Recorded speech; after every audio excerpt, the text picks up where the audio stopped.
नमस्कार, मैं सुप्रिया और आप देख रहे हैं 4 PM राजस्थान। राजस्थान में बीजेपी सरकार के खिलाफ शुरू से ही आरोप लगते रहे हैं। प्रदेश में सत्ता में आने के बाद से भजनलाल सरकार ने जनता के मुद्दों को दरकिनार करने का काम किया है। बता दें कि बीजेपी सरकार में जनता की परेशानियों से किनारा किया गया है। भजनलाल सरकार द्वारा जनता को लेकर बड़े बड़े दावे किए जाते रहे हैं, लेकिन धरातल पर एक भी दावा पूरा होता नहीं दिखाई दे रहा है, जिसको देखते हुए जनता में काफी आक्रोश व्याप्त है। वहीं जनता हमेशा से अपने उपेक्षा का आरोप भजनलाल सरकार पर लगाती रही है, जिसका परिणाम बीजेपी को लोकसभा चुनाव में भी देखने को मिला। प्रदेश में बीजेपी महज 11 सीटों पर सिमट कर रह गई। वहीं इससे पहले 2019 के चुनाव में बीजेपी ने राज्यसभा में क्लीन स्वीप करते हुए 25 की 25 सीटें जीती थी। लेकिन वो दौर और था, तब मोदी की लहर थी। लेकिन मोदी के द्वारा लगातार 10 सालों से की जा रही बंटवारे की राजनीति जनता समझ चुकी थी, जिसका परिणाम बीजेपी को 2024 के चुनाव में देखने को मिला।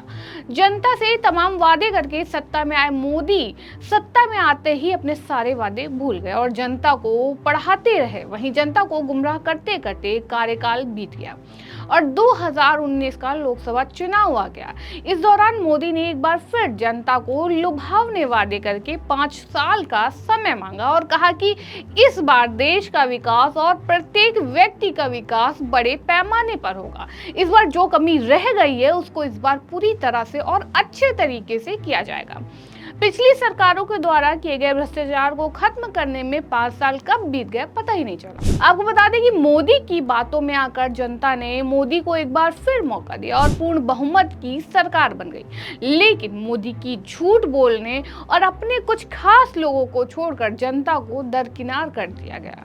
महंगाई, बेरोजगारी, भ्रष्टाचार बढ़ता चला गया और मोदी धर्म की राजनीति करने में व्याप्त रहे और खुद बड़े पैमाने पर भ्रष्टाचार करते रहे। लेकिन मोदी के सभी भ्रष्टाचार का खुलासा सुप्रीम कोर्ट के एक आदेश से हो गया और मोदी की सारी ईमानदारी के कसीदे जनता के सामने आ गए और मोदी की ईमानदारी की सारी पोल खुल गई। जिसके बाद महंगाई, बेरोजगारी से परेशान जनता ने बीजेपी को तगड़ा जवाब दिया और लोकसभा चुनाव 2024 में 300 सीट लेकर 240 पर पटक दिया। जिसके बाद से मोदी की बोलती बंद हो गई और बैसाखी के सहारे आ गए। खिचड़ी की सरकार चल रही है। वहीं सड़क से लेकर सदन तक विपक्ष मोदी की कमी को उजागर कर रहा है, जिससे बीजेपी और मोदी को मिर्ची लग रही है और अब अपनी कमी को किसी भी तरह से छुपा नहीं पा रहे।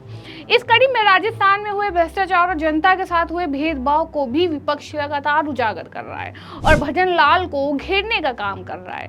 प्रदेश में डबल इंजन की सरकार होने के बावजूद दोनों इंजन जनता के बंद हो गए हैं, जिसको लेकर जिला कांग्रेस कमेटी का कोटा और बारा ने बीजेपी सरकार की विफलताओं को लेकर प्रदर्शन किया। कांग्रेस जिला अध्यक्ष रामचरण मीरा ने बताया कि राजस्थान प्रदेश में भारतीय जनता पार्टी की सरकार सत्ता में आने के बाद प्रदेश की आम जनता को मूलभूत सुविधाएं उपलब्ध करवाने में पूरी तरह से विफल रही है। इसके विरोध में जिला कलेक्टर कार्यालय बारा पर विरोध प्रदर्शन किया गया। आपको बता दें कि जिला प्रमुख उर्मिला जैन भाया ने कहा कि प्रदेश में भीषण गर्मी के बावजूद बीजेपी सरकार की तरफ से बिजली की आपूर्ति बाधित रखी जा रही है और गांव के साथ छोटे कस्बों में अघोषित रूप से 4 से 18 घंटे तक की बिजली कटौती की जा रही है, जिस कारण प्रदेश वासियों और जिले वासियों को भारी परेशानियों का सामना करना पड़ा है। आपको बता दें कि उर्मिला जैन भाया ने कहा कि राजस्थान की बीजेपी सरकार ने बिजली के बिलों में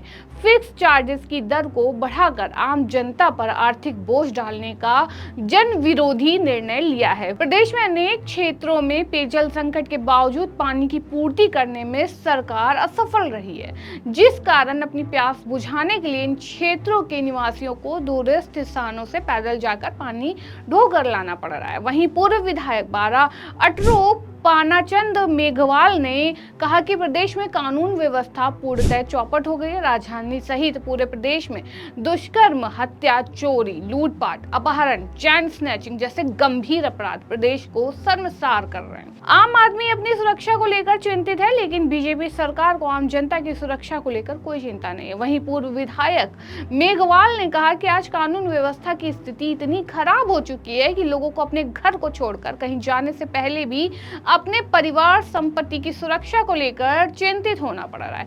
प्रदेश सहित 12 जिले में रात की बात छोड़ दो, दिन में भी चोरियों की घटनाएं घटित होती रहती हैं। सरकार इन अपराधों पर रोक लगाने में पूरी तरह विफल साबित हुई है। वहीं जनता के और विपक्ष के भेदभाव करने के आरोप पर सरकार क्या प्लान बनाकर जनता की परेशानियों को दूर करने के लिए कौन सा कदम उठाती है, ये तो आने वाला वक्त तय करेगा। फिलहाल इस खबर में इतना ही। ऐसी तमाम राजनीतिक खबरों के लिए बने रहिए, देखते रहिए 4 PM राजस्थान। धन्यवाद।